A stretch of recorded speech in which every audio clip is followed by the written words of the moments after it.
খুদ পিপাসা শব্দের সন্ধি বিচ্ছেদ কোনটি?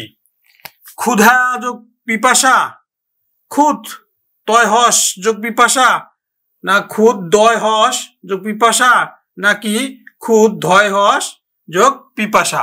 তো শিক্ষার্থী বন্ধু, এটা নিয়ম হলো দ কিংবা ধয়ের পরে যদি কি পায়, ক পায়, প পায় কিংবা দন্ত স পায়, তাহলে উভয় মিলে হচ্ছে খণ্ডত্ব হয়।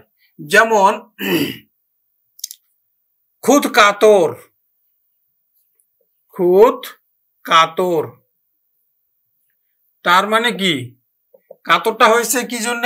ক্ষুধার জন্য। তাহলে এখানে দ হবে না ধ হবে? তাহলে নিশ্চয়ই এখানে কিন্তু ধ হবে। খুদ যোগ কাতর, ধ হলো। আর ধয়ের পরে যদি এখানে কি আছে, ক আছে, এই যে ধ আর ক উভয় মিলে কিন্তু খণ্ডত্ব হয়েছে, উভয় মিলে এখানে খণ্ডত্ব হয়েছে। আবার দেখো দয়ের পরে যদি এই ক প দন্ত স পায়, তাহলে কিন্তু খণ্ডত্ব হবে। যেমন দেখো তৎকাল, তৎকাল। তাহলে এখন দেখো তৎ দ হবে, তৎ যোগ কাল, দয়ের সাথে ক যুক্ত হয়ে এখানে আমার খণ্ডত্ব হয়েছে। আবার দেখো হৃদকম্প, হৃদকম্প, হৃদকম্প। তাহলে এখানে কি হবে? ধ তো নিশ্চয় হবে না, কি হবে? দ হবে। হৃদ যোগ কম্প, হৃদ যোগ কম্প, হৃদকম্প। তার খুদ পিপাসা কি হবে? খুদ পিপাসা, খুদ পিপাসা। তাহলে ক্ষুধা এবং পিপাসা একসাথে যুক্ত থাকে, এজন্য কি হবে? ধ হবে।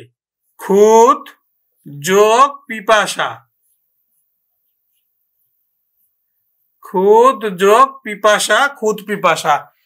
লক্ষ্য করে দেখো ক খ গ ঘ নাম্বার হচ্ছে সঠিক উত্তর। খুদ যোগ পিপাসা, খুদ পিপাসা। এখানে ধয়ের সাথে প যুক্ত হয়ে এখানে আমার খণ্ডত্ব হয়েছে। তো শিক্ষার্থী বন্ধু, তোমাদের জন্য হচ্ছে প্রশ্ন যে হৃৎপিণ্ড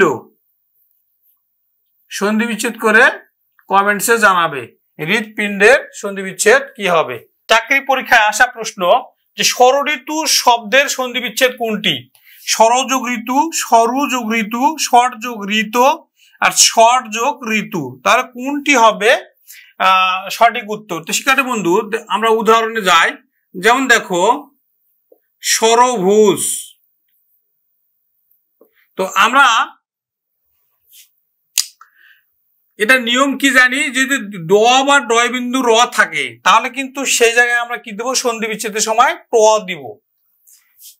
আমরা সন্ধি বিচ্ছেদের ক্লাসে জেনেছিলাম যে ড বা ডয় বিন্দু র থাকলে এই ড বা ডয় বিন্দুর পরিবর্তে ট দিব। তাহলে এখন দেখো শর্ট, এই যে ডয় বিন্দুর পরিবর্তে আমরা ট দিলাম, শর্ট যোগ বাকি যেটা আছে সেটা, শর্ট যোগ ভুজ, সরভুজ। তারপরে দেখো সরবর্গ, সরবর্গ। তাহলে ডয় বিন্দু র আছে, তাহলে শর্ট, শর্ট যোগ বর্গ, সরগুণ, সরগুণ, সরগুণ।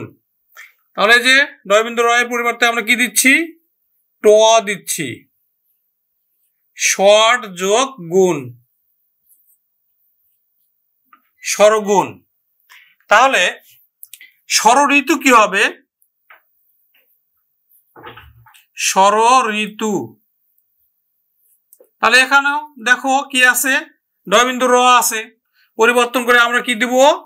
ট দিয়ে দিব। তাহলে শর্ট যোগ ঋতু, ষড়ঋতু। কত নাম্বার উত্তর? দেখো শর্ট যোগ ঋতু, ষড়ঋতু, ঘ নাম্বার উত্তর সঠিক। তো তোমাদের জন্য প্রশ্ন হচ্ছে সরজ।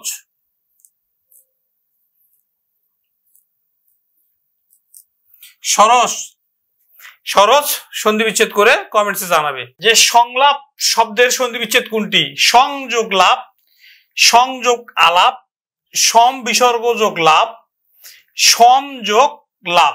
তো শিক্ষার্থী বন্ধু কোনটি সঠিক উত্তর? আমরা উদাহরণগুলো একটু দেখি এবং নিয়মটা একটু জানি।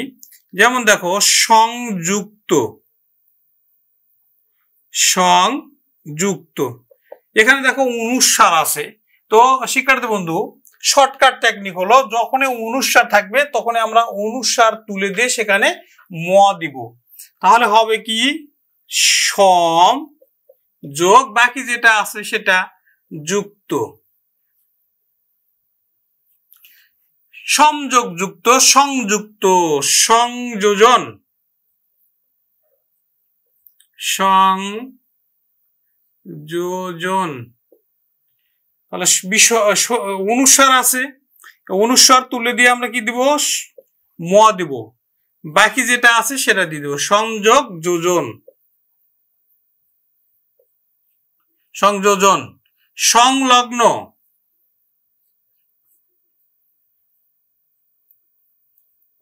সংলগ্ন, সম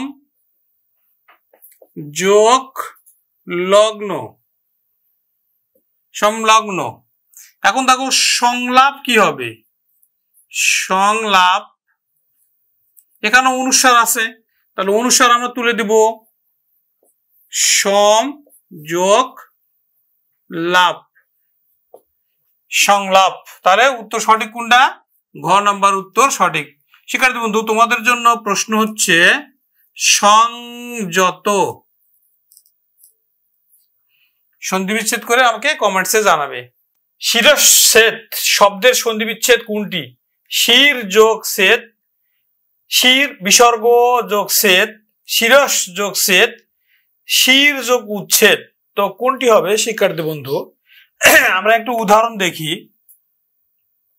যেমন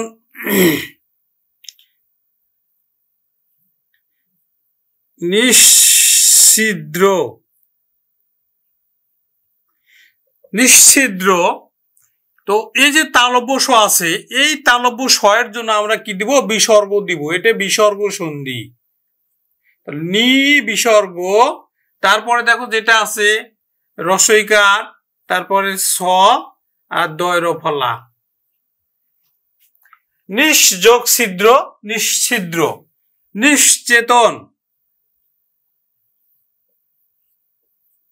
নিশ্চেতন।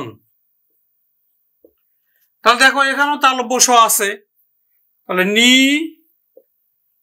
বিসর্গ চেতন।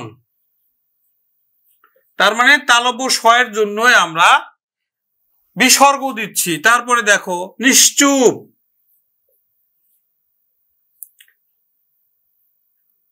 নিশ্চুপ। তালব্য স এর জন্য আমরা কি দিব? বিসর্গ দেব, নি, তারপরে বিসর্গ, তারপরে হলো চুপ। এখন তাহলে শিরচ্ছেদ কি হবে?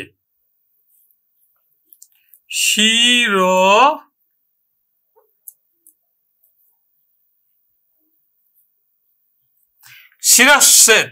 তাহলে দেখো এখানে তালব্য স আছে, তালব্য স থাকলে আমরা কি দেব? বিসর্গ দিব, তালব্য স এর পরিবর্তে বিসর্গ দিচ্ছি। তাহলে শির বিসর্গ, তারপরে আছে কি? ছেদ, শিরচ্ছেদ। কত নাম্বার? খ নাম্বার। তাহলে খ নাম্বার সঠিক উত্তর। শিক্ষার্থী বন্ধু তোমাদের জন্য প্রশ্ন হলো নিশ্চয়।